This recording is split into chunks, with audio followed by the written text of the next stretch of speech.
I'm asking the bigger question of who am I? Who am I really?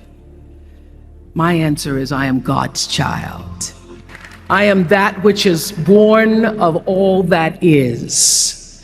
I am, as Pierre de Chardin said, a spiritual being having a human experience, come trailing the breath of the ancestors yet, but trailing the breath of the angels, and understanding that because I am connected to the source of all that is possible for me. And what do I want? I don't want to just be successful in the world. I don't want to just make a mark or have a legacy. The answer to that question for me is I want to fulfill the highest, truest expression of myself as a human being.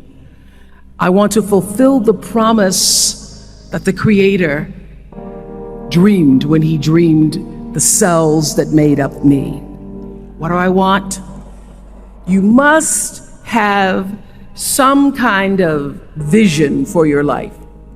Even if you don't know the plan, you have to have a direction in which you choose to go. I never was the kind of woman who liked to get in a car and just go for a ride. You want to be in the driver's seat of your own life, because if you're not, life will drive you. Knowing who you really are in this space and time that we embody. That's number one. What do you want? Who are you? Number two, you must find a way to serve. Martin Luther King said that not everybody can be famous, but everybody can be great, because greatness is determined by service. Now, we live in a world where everybody wants to be famous and where we admire people for just being famous. We think being known brings us value. The truth is, all of that will fade in time. Service and the significance that you bring to your service is that which is lasting. So to be able to, whatever your occupation or job or talent or gift is, our honorees today getting doctorate degrees, to apparently opposite fields, HIV and AIDS and the spoken word. But what they have in common is service, using the spoken word in service to community and the world, using your knowledge and information about HIV and AIDS and medicine in service to the world. And if you look at all the most successful people in the world, whether they know it or not, they have that paradigm of service. Service through medicine, service through art.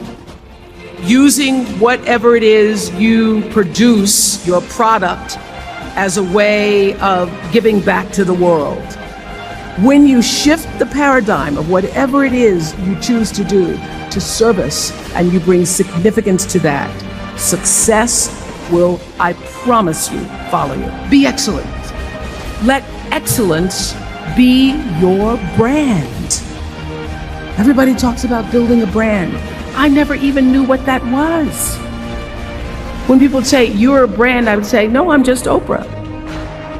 What I recognize now is that my choice to, in every way, in every example, in every experience, to do the right thing and the excellent thing is what has created the brand. Years ago, I did an ad for Revlon for an ad they were doing called Unforgettable Women. And what I know is that when you are excellent, you become unforgettable. People remember you, you stand out.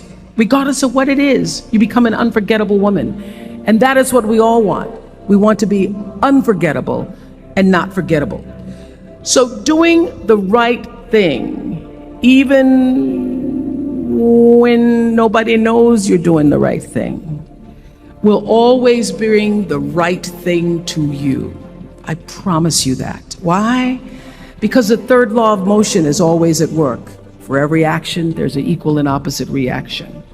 That is so true in all of our lives. Everything you even try to do to me, already done to you. So you don't have to worry about revenge or getting back at somebody, making sure they pay. You just have to do the right thing, and the right thing will follow you even when people don't support it. I remember many times on my show. There are many shows y'all never saw. And the reason you didn't see them is because I got the last vote. The most important thing I have come to know in doing the right thing and making the right choices is understanding what we talked about yesterday. All of you leaving here have the potential for enormous success. There's a price that comes with that. People don't always like you, and they're not always happy for you.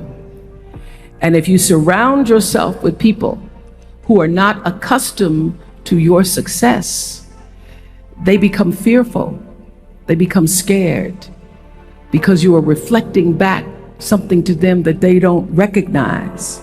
People who want the best for you want you to be your best. So my greatest advice to you is to surround yourself with people who are going to fill your cup until your cup runneth over. I'm so full, my cup runneth over. And to know that once your cup runneth over, you cannot spend your life with your gallon-size offerings, offering them to pint-sized people. You have got to surround yourself with gallon-sized people who can hang in the same company with you, so that you're not offering your gallons to those little pints out there who can't hold it anyway. The biggest choices begin and end with you, your internal big questions. Who do I want to be in the world? My relationship to source energy, to all that is God. Your experience of that which is all life, which is divine and universal. Being connected and aligned with that. When you are tuned in and charged into that, whenever you feel empty, you go inside yourself and you connect to the source, and you know that all things are possible.